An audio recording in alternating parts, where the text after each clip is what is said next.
Seneca had an interesting definition of poverty. He said poverty isn't having too little, poverty is wanting more. And so obviously, look, if you don't have enough to live, you don't have shelter. That's what real poverty is.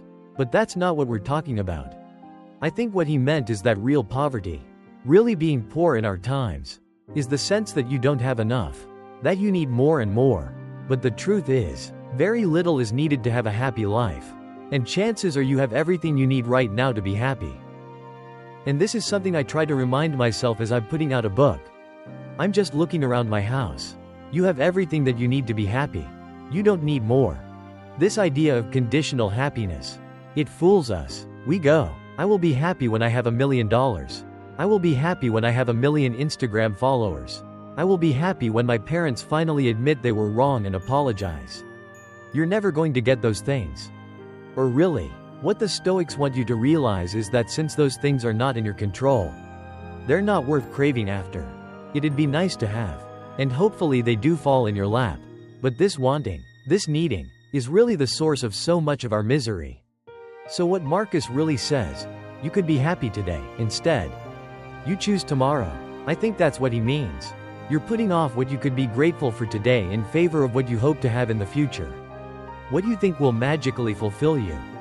The truth is, no amount of external possessions will ever make you feel good, or feel good enough. And there's no greater proof of this than looking at some of the richest, most powerful, most famous people in the world. How many of them are miserable? How many of them sadly killed themselves? So the idea that it's going to be different when you get them is just a lie that we tell ourselves. It might be good for the human species. It might move the ball forward. But it ultimately takes us to a kind of place of spiritual and personal bankruptcy. So if the core of Stoicism is a contentment with this present moment, because that's all you have, and it's a gratitude for the present moment, I don't think it's a coincidence that they call it the present moment. It's a gift. And so you learn to be grateful, to focus on what you have, not on what you want more of, to make use of what you have, not to think about all the schemes and work you can put into getting more.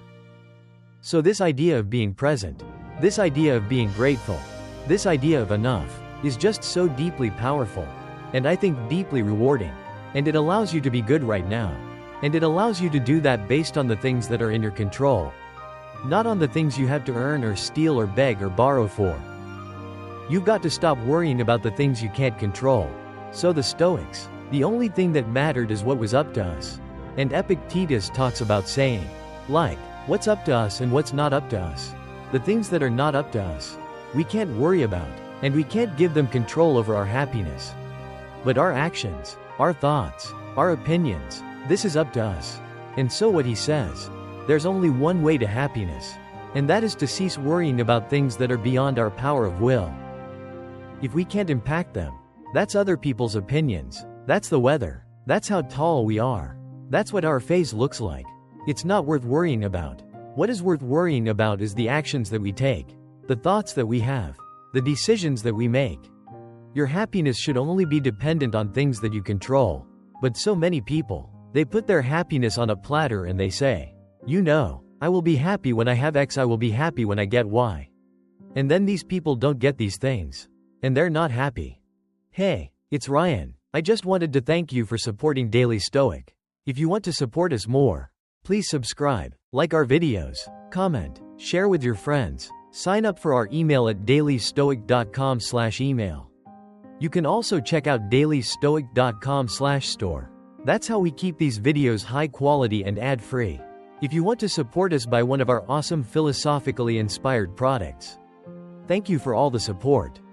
Yeah, Billie Jean King, the tennis coach, she was saying, like, so what makes you a great athlete is your relentless desire for improvement and never being satisfied with the current state of your performance.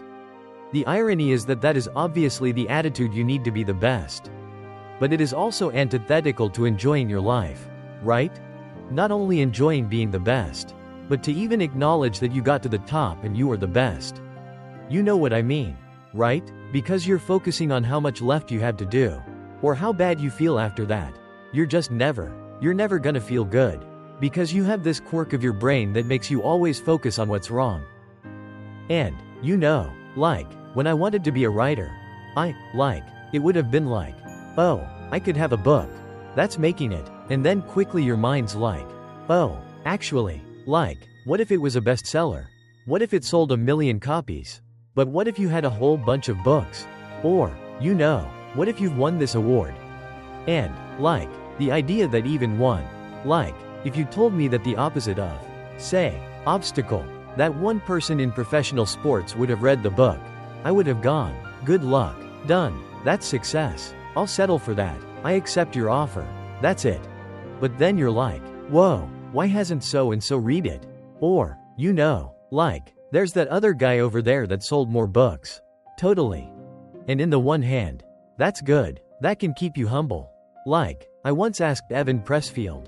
I said, wow, what's it like to sell 1 million books? And he was like, I mean, Unbroken has sold like 10 million copies. And I was like, that is, like, a good attitude. Because, like, you're not sitting there like, look how awesome I am.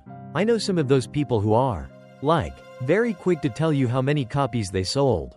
As if it says something. And so it keeps you humble. It keeps you hungry. But at the same time, it also deprives you of being grateful for what you've done. Yeah, and that gratitude and appreciation you've earned, you're depriving yourself of it. Yeah, so the solution lies in falling in love with process. Really? I think so. I mean, you talk about the word, enough. It comes up in the book a lot. It's called, the E word, that, like, Tiger and his dad could never utter out loud. That, leaves some people unhappy as a human being. But then you bring up the example of Heller, who, writes this amazing book and then goes on to continue to write books and kind of lets it go and is happy with his circumstances. And yet still very productive. Yeah, so Joseph Heller is at a party with Kurt Vonnegut at the house of this billionaire. And Vonnegut's, like, sort of needling him, and he's like, hey, you wrote Catch-22. But, this guy made more money than you will ever make in your life. Like, at work this week. And Heller goes, but I have something he'll never have. And he says, what's that? And he says, the notion that I have enough.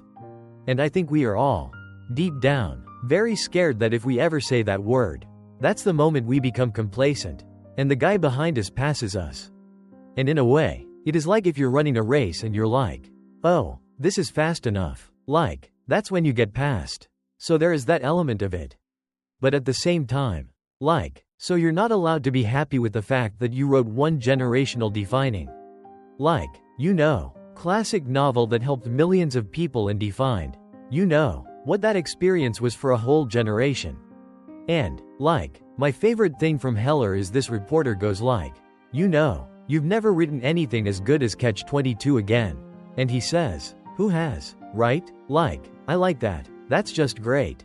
Like, maybe I won't ever write a book as good as Ego or Obstacle. Maybe they won't sell as many copies. But it's not gonna prevent me from continuing to write. I don't think, I don't want it to. And what I want to do is love the process.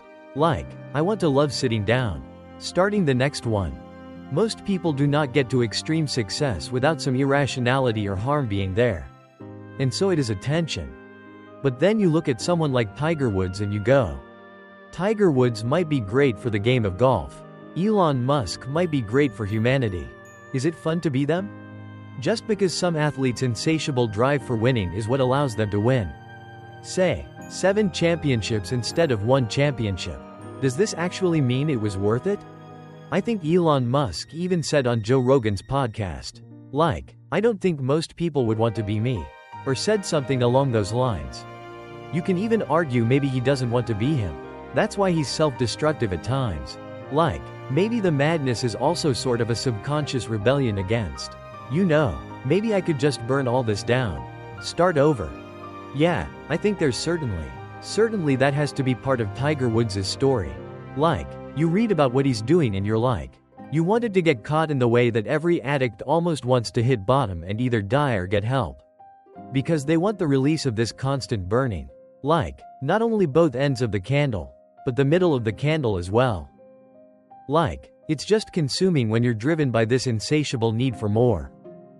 And so, I don't know, I think accomplishment, it's like, drive is good, insatiable is not. And so, that's something I just think about in my own life. Is there some sort of middle-class version of success? Is that the idea that, if you become the best and the only, you will be happy? We demonstrably know that's untrue. Oftentimes, the penultimate champions are the most miserable, least happy people. The richest man in the world is almost never the happiest man in the world. Right? But does that mean there aren't exceptions? Tom Hanks seems to be doing pretty good. You know what I mean? There are other examples of that. Yeah, sure. And especially if I look out at the spiritual landscape, which is something that I look at really closely, I can't find, personally, a more deeply embodied enlightened master than Ram Dass.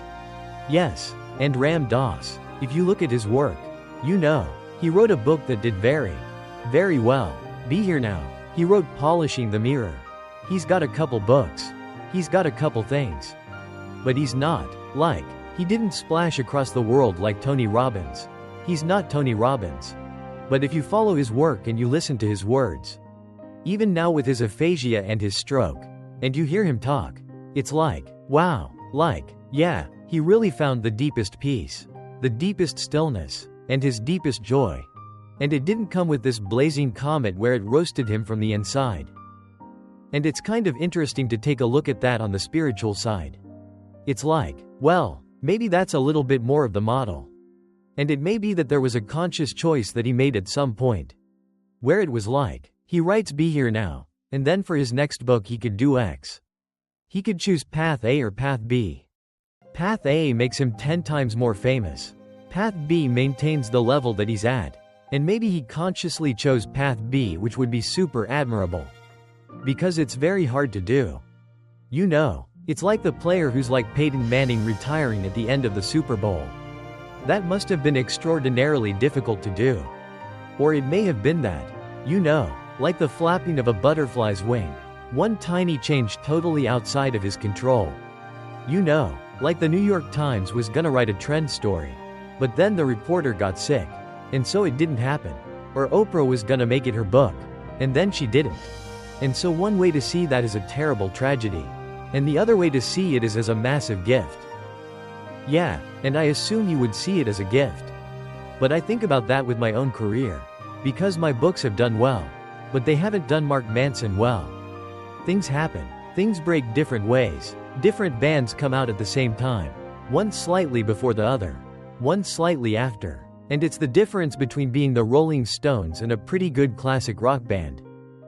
And so I think the problem is, if you have the Tiger Woods mentality, which is that it's not just being good that's important, but dominating everyone else, and being merciless in that domination, and to let up for even 1 second is a betrayal of who you are as a person, then if your happiness is dependent on that, you're set up for disappointment.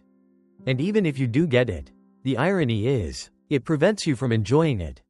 Thanks for watching. Please subscribe below for more content from Daily Stoic.